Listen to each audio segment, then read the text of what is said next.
Alright, got this package today. Came all the way from Hong Kong. I ordered a lot of stuff.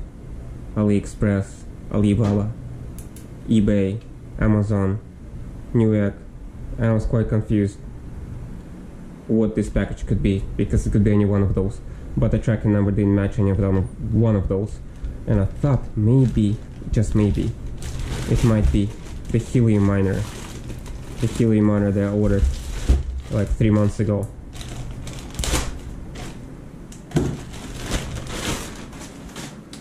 Okay, I mean, it's kind of the right size. There's no branding on this, is there?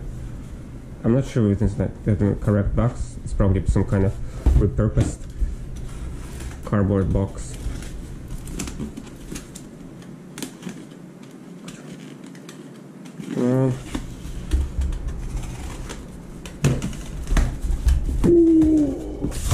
Bobcat! It is! Oh my god. It exists. It is real. It is in my hands. It's so light. Oh man. I have no idea how to use this. I have no idea how to set it up, so it'll take some time. But this is so exciting. Sweet. Yeah, this is most unorganized unboxing ever. But yeah, look at that. There's the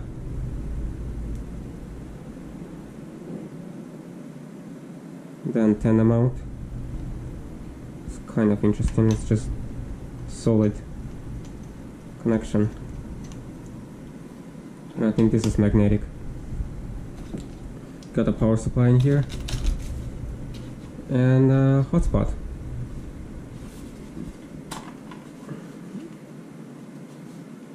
And a base for the hotspot. Oh my god, this is awesome. Yeah, I'm not planning to run it from my own place. I think I have a better location for it. So we'll see how that goes. So here's an update. I've temporarily set up the Helium miner in the living room. Yeah, there's a bed in my living room. To have it sync up with the blockchain, because I know it takes some time. And yeah, it's kind of dark, maybe you can't see, but here it is. I had it set up in the living room, and it was daytime when I got this guy synced up. I started to get it syncing, and now it's nighttime 5 days later. It took 5 days for this guy to get it shit together and start actually doing stuff. Until that time, it was doing a whole bunch of weird stuff. Well, for the first day, it was just syncing. For some reason, it was showing relayed, even though I had the port forwarding open.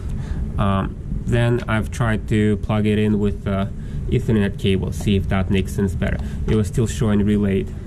Well, that's better than what I was doing the next day. On the next day, it was showing offline and not syncing. And the next day after that. It took about 5 days. And after 5 days, it just appeared online and synced. And doing what it's supposed to be doing. So I was finagling a lot with it, so I had tried port forwarding on Wi-Fi IP address, tried port forwarding on Ethernet IP address. Eventually, the last place where it was left at was Wi-Fi, so I didn't try to plug in Ethernet cable back in, just left it as it is, because that's the first time I was able to get it online in 5 days. Alright, so what is this Bobcat miner that I'm so excited about? Well, it's the People's Miner that's mining Helium, and Helium is people-powered networks. Yeah, that wasn't a very good explanation. Okay, let's start from the beginning. So we have Helium. So Helium is a cryptocurrency. Helium. There it is, number 66 on market cap scale, and so it is worth some fiat money, and it is mineable. It's mineable just like Bitcoin, Ethereum, Doge, Litecoin, and other proof of work coins. Okay, I guess I should explain how crypto mining works. So let's take Ethereum for example.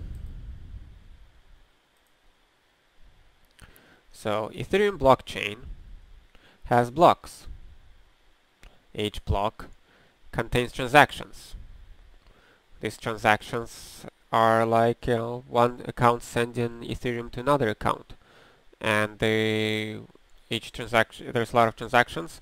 They all got put into a block, and then this block is mined, and once it's mined, it gets added to the blockchain.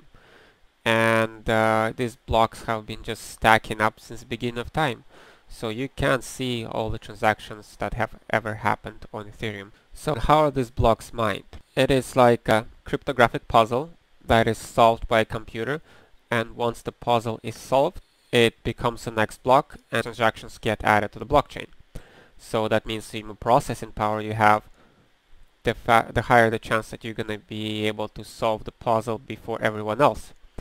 But also, if everyone is increasing their processing power, that would cause the blockchain to speed up. But we don't want this blockchain to speeding up because we want the blockchain to go on a constant rate. Well, that's where the difficulty curve comes in. As more processing power is added to the network, the difficulty of the puzzle increases. That will keep the blockchain get it added at a fixed rate. So technically, if you only had one computer adding blocks to the blockchain, there will be no reason to upgrade your computer because you'll be getting your funds at a fixed rate. If you add more processing power, you just make it more difficult for your puzzle to be solved, but the puzzles can be solved at a fixed rate anyway. But we don't want a single computer adding all the transactions because that would not be very decentralized, and that would allow one computer to process malicious transactions. So that's why we have multiple computers processing these transactions, and it's a game of chance which computer is going to get it. And because the higher processing power you have, the higher the chance that you're gonna get it, everyone is trying to maximize the power they'll provide into the network and get a bigger piece of the pie. So if you get a bigger piece of the pie, if you get in those Ethereum faster than others, that means other people are getting less piece of the pie, less pie, smaller piece of the pie. And that's why the difficulty curve is climbing, because everyone wants more pie. And you know, that might kind of sound ridiculous, but and pointless, but it's actually helping to secure the network. Because imagine if it was only a bunch of weak computers on the network and somebody were to rent out a supercomputer for a few minutes, they will be able to process malicious transactions and, you know, take a whole bunch of Ethereum, cash out, and once somebody doing something like that, that will just defeat the faith in Ethereum, and the whole Ethereum network would just crumple from that. So there's not enough supercomputers to overcome all the computers that are hashing Ethereum right now. So that's why that's kind of how it makes it secure. And probably butchered that explanation somehow, but that's where it's at. And this is a graph of the difficulty curve. So you can see since beginning of times how people have been adding their GPUs to mine Ethereum. And once you know, crypto becomes more popular, more and more GPUs are getting added to the network.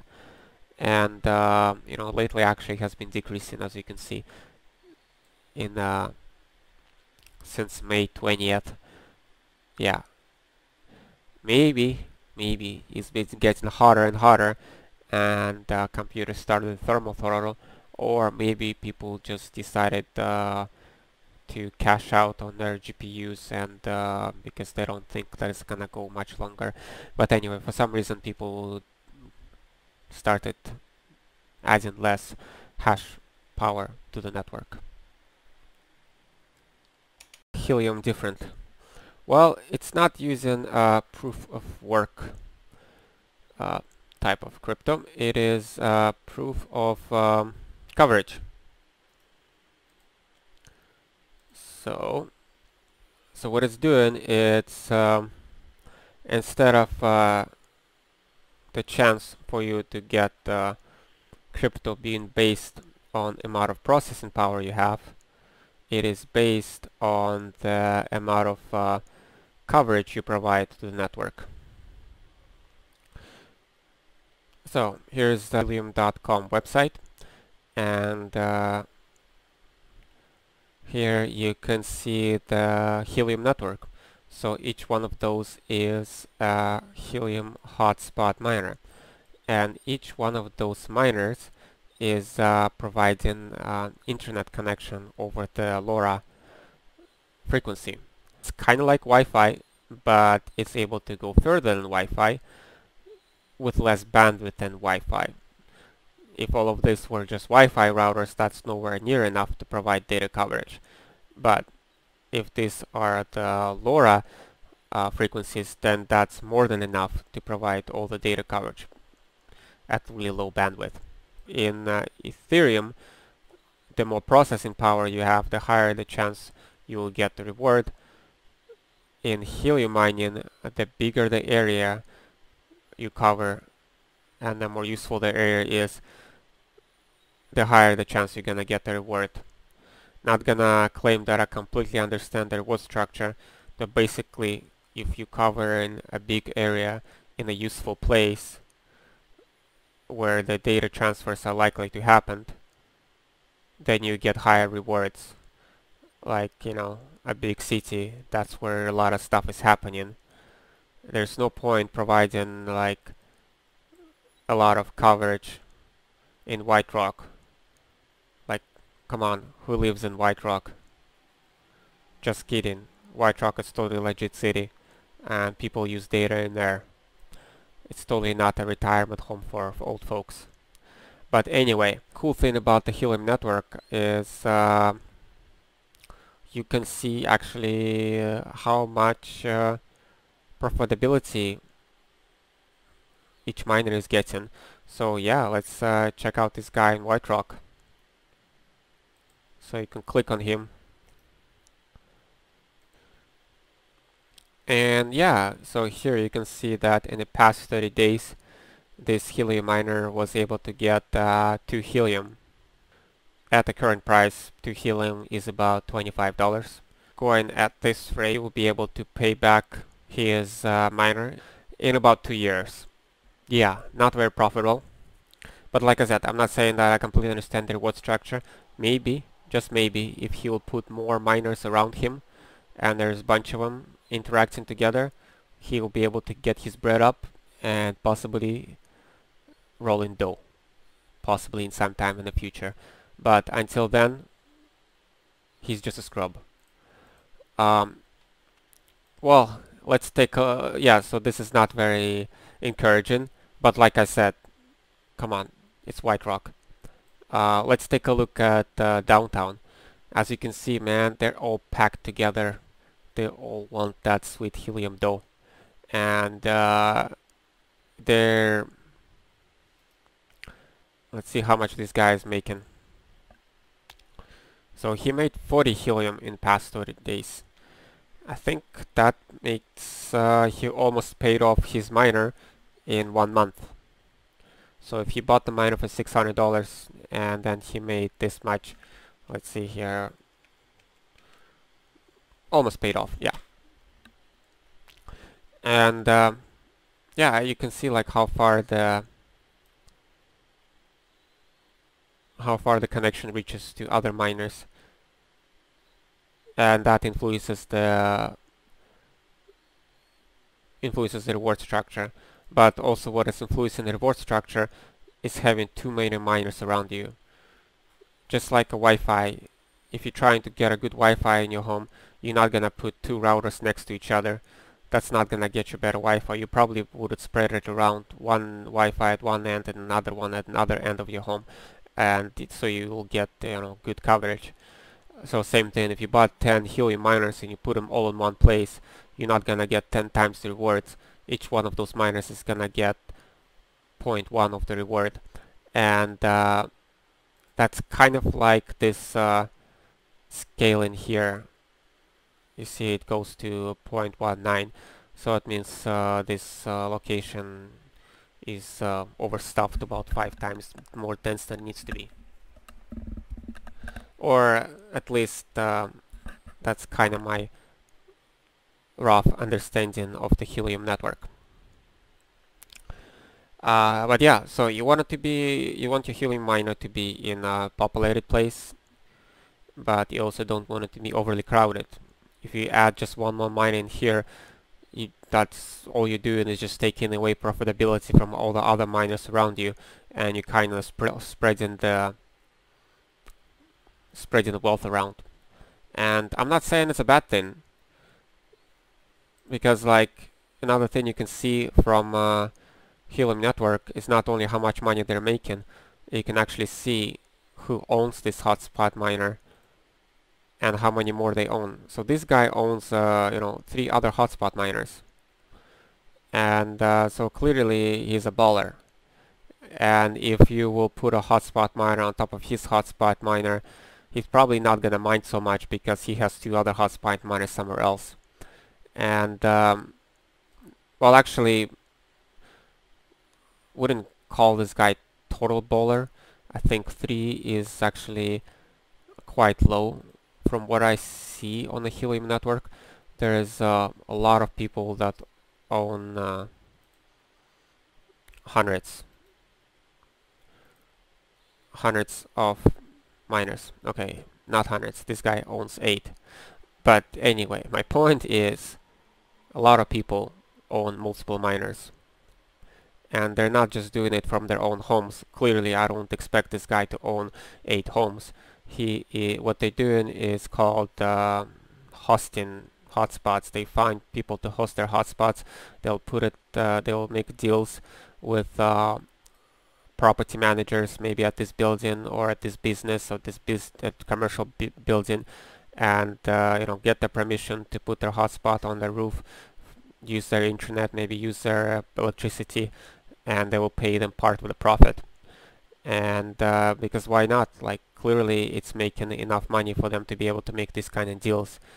If you come up to a property manager and offer them like $200 a month for just putting some kind of box on their roof, it's could be a good deal for everyone. But once everyone starts putting these hotspot miners in their own homes, of course the profitability is going to drop, and then I expect commercializing of this network is also going to become less. It's going to become more decentralized. Yeah, I don't know if you are aware, but Helium miners are making a killing.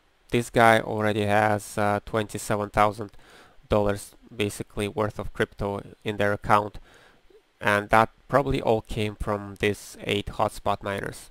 If one of those miners cost like $600, he invested maybe $5,000 worth of American dollars, and now they have $20,000 worth of crypto. That's quite a profitable business venture. But as for myself, I'm not really doing this for money. I don't expect to be making a killing. As I said, I'm expecting this network to become more decentralized. I'm expecting a lot of people to start doing this from home, and the profitability to keep dropping. And where do I expect it to go? Well, I expect it to go down a lot, at least maybe down to 10% of what it's at right now. Let's see, for example, this guy, how much is he making? So he made about, let's say, $130 in a month. I mean, that's good amount of money. I mean, you can pay out a Helium order pretty fast. So I'm expecting the profitability to drop to about maybe $50 a month. $50 a month means you will be able to pay off your miner in a year. I mean, if there's any other business venture where the return on investment is 1 year, that's a very good business venture. Also, if you think of it the other way, like imagine buying a $600 router that will pay for your intranet for the life of the router. Like, who wouldn't do this? So I expect people to keep buying these routers, hotspots, and keep adding them to their homes until profitability drops to about $50 a month. And I think that's a reasonable number, and I think that's going to be good for the network. There's going to be less people doing this as a business and more people doing this from home. And I think that might be good for the network. And oh yeah, as I was saying, I joined this network because I think it's cool. It's cool that we're providing this intranet to these small devices that using them everywhere, and it's pretty amazing that this coverage. I think the coverage that this Wi-Fi, this LoRa hotspot's able to provide, and kind of makes me excited about the future. And so let's take a look at actually what devices using this. So these are the type of devices that use Helium. So like I said, they don't use a lot of bandwidth. So these are like monitoring devices, like tracking tools, some kind of monitoring, like quality air monitoring or health monitoring, because it's not like this health monitor needs to download some YouTube videos that will require a lot of bandwidth. They probably just send in some heartbeats data and stuff, which is like it's just a bunch of zeros and ones. Well, actually everything is a bunch of zeros and ones. Anyway, it's not a lot of data. So yeah, you can see like some kind of assist tracking, and so yeah, a lot of like small monitoring devices. Probably like to put them in a lot of places, doesn't use a lot of power, doesn't take up a lot of bandwidth, and just sitting there and slowly doing its thing. One more thing I wanted to emphasize is that so like I said, yeah, you can look at this map and figure out how much money you could be making from the place where you live. So, but let's say you live in New Westminster, and let's see.